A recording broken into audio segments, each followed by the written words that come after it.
እንግዲህ የመጣንበት አግሪሊንክ ይባላል። እንደምናውቀው ለሀገራችን ገበሬ ለዘመናት ሲመግብ ዓለምን ሲመግብ ኢትዮጵያን ሲመግብ የኖረ ገበሬ ሁላችንም መሆኑን እናውቃለን። ግን ገበያ ሲወጣ ግን ብልጽግናውን ሌላ ሰው ወስዶበት በሁለተኛ ዜጋ ሆኖ ገበያ ላይ ሁሌም አንገቱን ደፍቶ እንደኖረ ሁላችንም እናውቀዋለን። በእኛ ሀሳብ እሱን ለመፍታት ሲባል ክብሩን ከፍ ለማድረግ የተለያዩ ነገሮችን ለማድረግ ሲባል በእኛ በኩል እንደ አግሪሊንክ በዚህ አመት በተጨባጭ 15 ገበሬዎችን በመያዝ እነዚህን 15 ገበሬዎችን ደግሞ የየራሳቸው መለያ ኮድ በመስጠት እንዲሁም እናንተ የሚሰጡንን ትልቅ የምስክር ወረቀትና ግብርናውን ከሚመራው የግብርና ባለሙያዎች ጋር በመሆን ግንዛቤ ካስጨበጥን በኋላ በሲስተም ውስጥ እንዲጠቀሙ አግሪሊንክ ሲስተም ውስጥ ግብይታቸው እንዲያደርጉ ካደረግን በኋላ የስራ ዕድል የተፈጠረላቸውን ወጣቶችን ወደ ማህበረሰቡ በመላክ ከምርት ከእርሻ ጀምሮ እስከ ምርት ድረስ ያለውን በቪዲዮ ጥርት ባለ መልኩ የት ሀገር ጤፍ ነው ምን አይነት ጤፍ ነው የፐርሰናል ህይወቱን ሳይጨምር ምን ማዳበሪያ እንደተጠቀመ የሚያሳይ አፕ አዘጋጅተናል። ወደ አፑ እንዲጫን ይደረጋል ማለት ነው። አፑ ከተጫነ በኋላ ኪውአር ኮድ እሱ አለ። እሱን ኪውአር ኮድ አግሪሊንክ የሚል ጆኒ ያለ እዛ ላይ ይለጠፋል። ሸማቹ ቁጭ ብሎ ቤት ቁጭ ብሎ እስካን ያደርጋል። እስካን አድርጎ በስልክ መደወል ይችላል።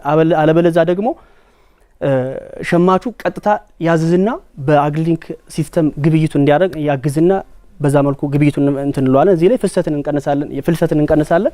የስራ ዕድል ፈጠራውንም እንደምታስቡት ነው ክብሩንም ከፍ እናደርጋለን ማለት ነው። እዚህ ጋር ማየት የሚያስችለው ነገር ምንድነው? እኛ አካባቢው 9500 ነው ጤፍ እየተሸጠ ያለ።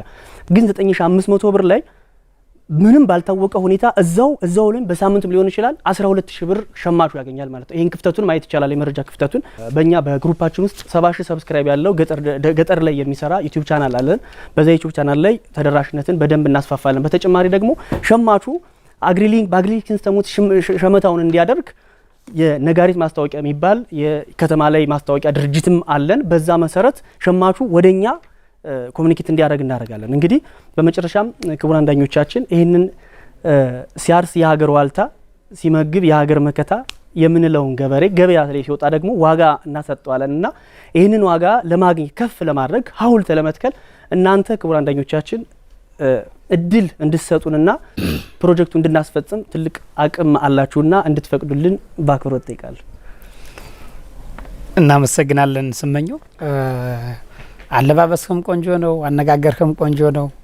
ያው የመጣኸውም ከደብረ ማርቆስ ስለሆነ ያው የግብርናው ኮር ያለበት ቦታ ነው።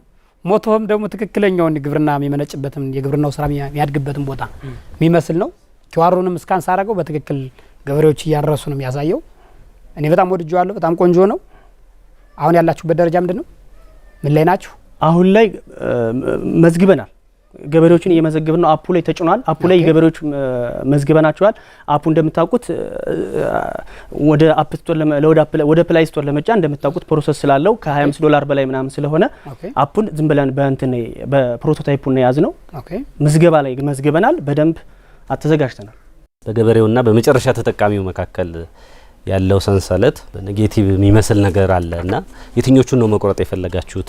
ልንቆርጠው የተፈለገው ነገር ምንድነው? አንድ ገበሬ እንግዲህ ቅድም በገለጽኩት ሬሾ መሰረት 2500 ክፍት መሃል ላይ ያለ ይሄ 2500 የገበሬ ነው። አንድ 10 ኩንታል ቢሸጥ አንድ ገበሬ እዚህ ተቀምጦ እንኳን 22000 ብር ከስሯል። ተቀምጦ እንኳን እዛ ሂዶ ማለት ነው። ስለዚህ በዚህ መካከል ያለውን እንቆርጠዋለን ሙሉ በሙሉ ይደላላል። 100% ሰንሰለቱ ደግሞ ይዘልቃል። የሰራነው ሰንሰለት በደንብ ይዘልቃል። በዚህ መሰረት ከታገዝን ማለት ነው። ታንኪዩ እሺ፣ እናመሰግናለን። መልካም እድል።